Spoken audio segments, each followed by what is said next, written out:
Musca ബണ്ണും ഇറാനി ടീയും ഇപ്പൊ കേരളത്തിൽ ട്രെൻഡിംഗ് ആണ്. പക്ഷെ ഈ കോംബോ എവിടെ നിന്നാണ് വന്നതെന്ന് അറിയാമോ? ബൺ മസ്ക ആക്ച്വലി ഒറിജിനേറ്റ് ചെയ്തിട്ടുള്ളത് മുംബൈയിലെ ഓൾഡ് ഇറാനി കപ്പേഴ്സിൽ നിന്നുമാണ്.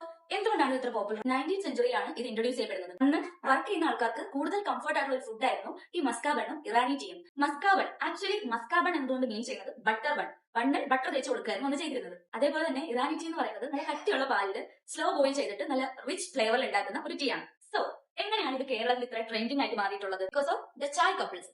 ഇൻസ്റ്റഗ്രാം, യൂട്യൂബ്, ന്യൂസ് ചാനൽസ് തുടങ്ങി എല്ലാവരും മസ്ക ബൺ ആൻഡ് ഇറാനി ടീയെ ആഘോഷിച്ചു. അതുവഴി മസ്ക ബണ്ണും ഇറാനി ടീ കേരളത്തിൽ പോപ്പുലറായി. ആക്ച്വലി ചായ് കപ്പിൾസ് ഇത് കേരളത്തിൽ ഇൻട്രൊഡ്യൂസ് ചെയ്തതിനു ശേഷം ഒരുപാട് പേര് അവരുടേതായ രീതിയിൽ മസ്ക ബണ്ണും ഇറാനി ടീയും സെയിൽ ചെയ്യാനായിട്ട് തുടങ്ങി.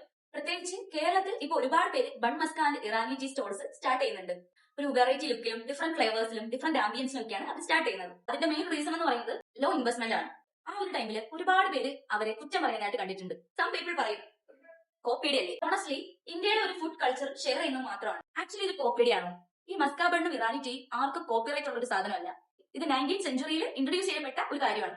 നമുക്കിതിനെ ഒരു കോപ്പിയുടെ ആയിട്ടല്ല, ഒരു ഇൻസ്പിറേഷൻ ആയിട്ട് കാണാം.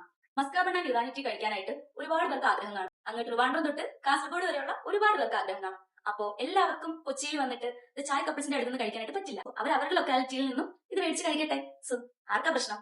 അറ്റ് ദി എൻഡ് എല്ലാവരും ഫുഡ് കഴിക്കുന്നു, അത് ആസ്വദിക്കുന്നു, അത്രേ ഉള്ളൂ. അപ്പൊ അതിനെ അങ്ങനെ കണ്ടാൽ മാത്രം. Maska bun and Irani tea എന്ന് പറയുന്നത് ഒരു കൾച്ചറാണ്. സോ ആ ഒരു കൾച്ചറിനെയാണ് നമ്മൾ എല്ലാവരും ഇനാക്ട് ചെയ്യുന്നത്. അതിനെ കോപ്പിയുടെ എന്ന് പറഞ്ഞ് പരിഹസിക്കാതെ ജസ്റ്റ് സപ്പോർട്ട്. ഒരു ട്രെൻഡ് വരാൻ നേരത്ത് എല്ലാവരും അതിനെ ഷെയർ ചെയ്യാൻ വേണ്ടിയിട്ട് ഇഷ്ടപ്പെടുന്നവരാണ്. ക്വാളിറ്റിയിൽ ഒരു കോംപ്രമൈസും ചെയ്യാതെ മസ്ക ബൺ അതിന്റെ അതേ ഒതന്റിസിറ്റിയിൽ ചെയ്യുന്ന ഒരുപാട് ആൾക്കാരുണ്ട്. ആരുടെ നിന്ന് കഴിച്ചാലും കഴിച്ചാൽ മതി.